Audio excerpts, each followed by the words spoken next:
Just 2 days after Proposition 30 passed, UC Berkeley students remain vigilant in the fight to reduce tuition, fees, and cutbacks across the California public education system. It's true that Prop 30 passed, but what does that do for the thousands of debt I already have, we already have, you already have? At 12 o'clock on Thursday, November 8th, students, faculty, and staff staged a walkout and gathered at Sproul Plaza to protest the steady increase in the cost of public education in recent years. We want an interactive, inclusive education for the poor, for the minorities, and indeed for everybody. The crowd swelled to about 200 this year, significantly smaller and lacking the police and student violence seen last year. The way that student demands have been met has been through showing that students are a force and that we can mobilize ourselves. And so if you look at what happened last year, there was a proposed 81% fee hike that was going to be instituted over 4 years. And the way that that was defeated was by massive mobilizations at Cal and at Davis and on other campuses. The crowd was met with a downpour as the rally began and a sea of umbrellas opened,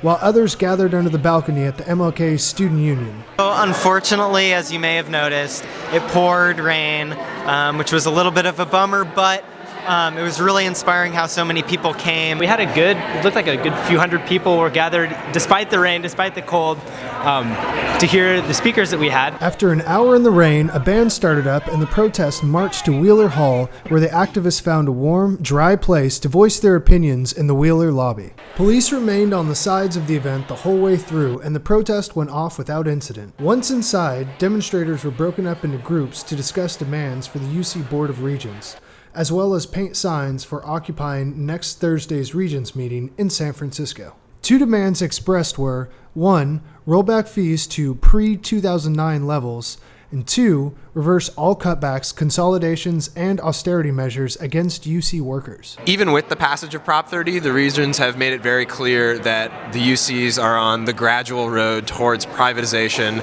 and that higher tuition, higher fees, layoffs, and cutbacks are inevitable.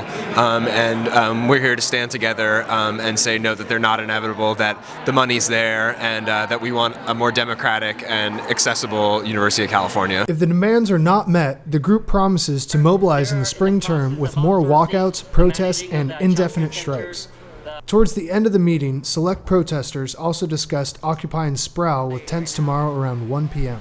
Tune in to CalTV's YouTube and Twitter feed on Friday for the latest. This is Sam Benothman for CalTV.